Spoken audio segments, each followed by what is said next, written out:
Ito ang reading mo, Aquarius. Welcome back to our channel. Naway nasa mabuti kayong kalagayan while watching the channel.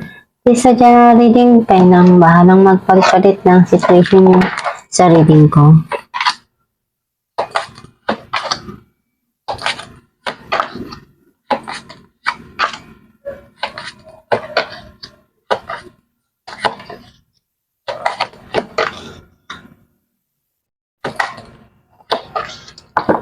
At the bottom of the deck, 5 of Pentacles. Ang nasisense ko na energy mo, sobrang lungkot yung naramdaman mo. Andun yung struggle. Some of you pwedeng nagkaroon ng paghihiwalay. Ang mensahe ng card mo, sobra yung pagsisipag mo ngayon sa trabaho or pinofocus mo yung attention mo sa trabaho dahil ayaw mong isipin yung kalungkutan na nararamdaman mo. Nagkaroon ng pagtatalo, yung pagkakagulo na yun sa isang sitwasyon sa buhay mo, and may struggle kang naramdaman doon dahil hindi mo inaasahan na mangyayari yun.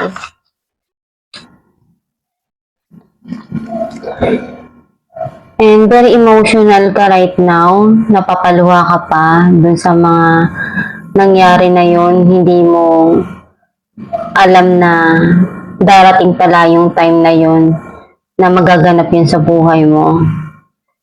And you're looking for someone na magbibigay sa iyo ng pagmamahal, ipaparamdam yung pagmamahal na hinahanap mo, yung pag-aalaga. Right now, hindi ka pa makapag-desisyon, naguguluhan ka pa dun sa mga nangyari. Some of you, you're trying to balance yung mga dumarating sa'yo ngayon.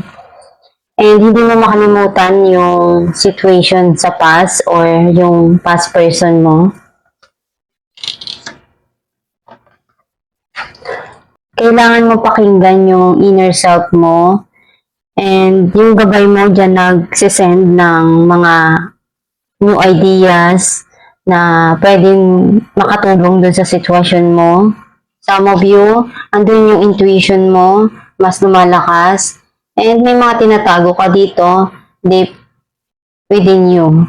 Pwedeng may mga sinisikreto ka na ayaw mong ipasabi sa iba o ipaalam. And nakikita ko dito, someone wants to talk to you. Laruhin yung mga nangyari.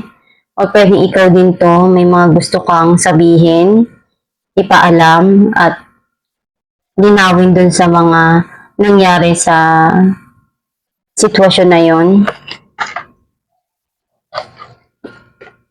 Hindi ka makawala dun sa gumugulo sa isipan mo, sa sarili mo na mga nangyari dun sa sitwasyon na yon. Feeling mo ang gulo-gulo ngayon ng isip mo, and tinatry mo naman na makaalis dyan.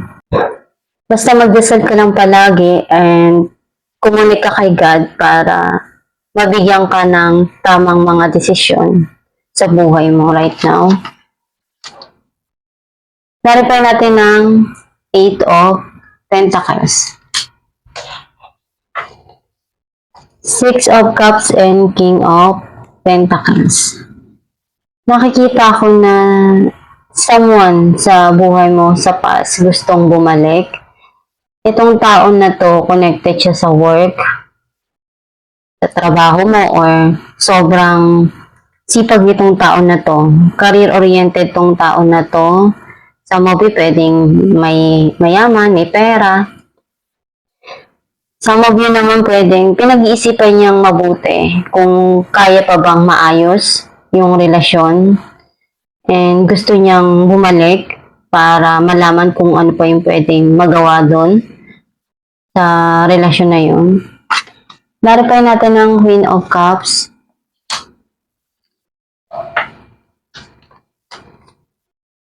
Nine of Wands, and 3 of Cups. Nasaktan ka ng sobra, naglagay ka na ng wall sa puso mo, hindi ka na basta-basta magtitiwala uli. And meron ako nakikita dito na parating na reconciliation or pwedeng magkita kayo. Clarify natin ang Four of Pentacles, Temperance and Judgment.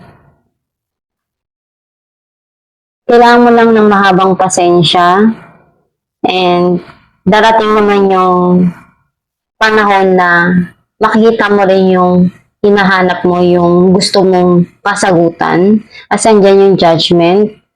Also, kailangan mong pagdesisyonan ng tama yung mga dumarating sa'yo para hindi ka magkamali. Pag-isipan mong mabuti kung ano yung mga dapat mo pang gawin doon sa sitwasyon na yun. Huwag kang agad-agad na susugod na hindi ka pa ready. Dapat alam mo sa sarili mo na kapag pumasok ka uli dun sa sitwasyon na yun, handa ka na kahit anong mangyari is hindi ka bibitaw, hindi ka susuko. Clarify natin ang Knight of Swords, Queen of Swords, and the Chariot. Mga gusto kong sabihin, iayos at itama dun sa sitwasyon. Marami kang natutunan sa mga nangyari dun sa buhay mong yon. Malaki yung naging impact nun sa'yo. Some of you, pwedeng itong person na to na nanggaling sa past mo, marami siya ngayon na gustong ipaliwanag dun sa sitwasyon na yon towards you. And marami din siyang natutunan. Pwedeng both of you, marami kayong natutunan sa isa't isa. Clarify natin ang Five of Wands.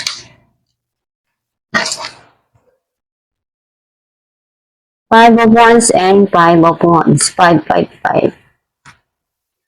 Nakita ko na sobra yung pagtatalo. Nag-struggle talaga dun sa passion na yun, sa relationship na yun. And you feel conflict kasi sobrang hirap nung pinagdaanan nung relasyon na yun. Clarify natin ang Two of Pentacles, the Magician, and the Hangman. Nakita ko na ginagawa mo yung paraan na makakaya mo dun sa sitwasyon na yun. Pero nahihirapan ka kasi hindi ka makaalis. Tinatry mo naman. Pero nahihirapan ka pang makapag-desisyon ngayon. Dahil nandun sa point na magulo pa yung isipan mo. Clarify natin ang The High Priestess, the Devil, and Eight of Wands. Nakikita ko na magkakaroon dito ng exciting moment dun sa situation na yun, or naaalala mo yung mga bagay na nagkaroon kayo ng pagsasama na masaya, and yung affection nandun. Hindi mo yun makalimutan dahil malaki yung naging ambag nun sa isipan mo. Clarify natin ang Eight of Swords, the High Priestess, and the Wheel. Nakita ko na nagkaroon na ng end of cycle doon. Unti-unti ka nang makakaalis doon sa mga iniisip mong sitwasyon sa nakaraan na nagpagulo sobra-sobra sa'yo. May new cycle na napapasok sa iyong buhay ngayon. Kailangan mo lang talagang kumonek sa gabay mo. Nararamdaman mo naman, kumbaga yung intuition mo, malakas naman. Alam natin kung ano sign ng yung babae.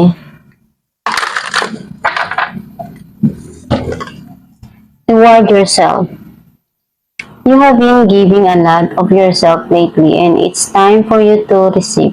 Make the time to reward yourself in a meaningful way. This balance of giving and receiving is essential to keeping your energy, mood, and motivation at a consistently high level. Ang mensahe ng yung babae na kailangan mo din na bigyan yung sarili mo ng reward para mas lalo kang magkaroon ng motivation. Kasi kung naka-focus ka na lang dun sa mga nangyari sa buhay mo na masakit, mas lalo kang malulungkot eh. Kailangan mo rin na magpahinga yung isipan mo, yung nararamdaman mo. Lumabas ka, enjoy mo ang buhay. Hindi naman sinabing uminom ka or yung gagawin mo na yung something na hindi na makakabuti para sa'yo. Reward yourself yung bumili ka ng something na i-enjoy mo or magagamit mo, yung ikakasaya ng puso mo. Pwede ka namang manood ng sine to reward yourself din sa mga pinaghirapan mo din. Or kumain sa labas together with your family or loved ones na pwedeng kahit paano makatulong din sa'yo dun sa sadness na nararamdaman mo. And palagi ka lang magdasal, kumonek kay God para magabayan ka ng tama and alagaan yung sarili mo. Kung ano man yung mga nangyari sa nakaraan na masakit, you need to leave it all behind. Isipin mo yung kung ano yung meron ngayon.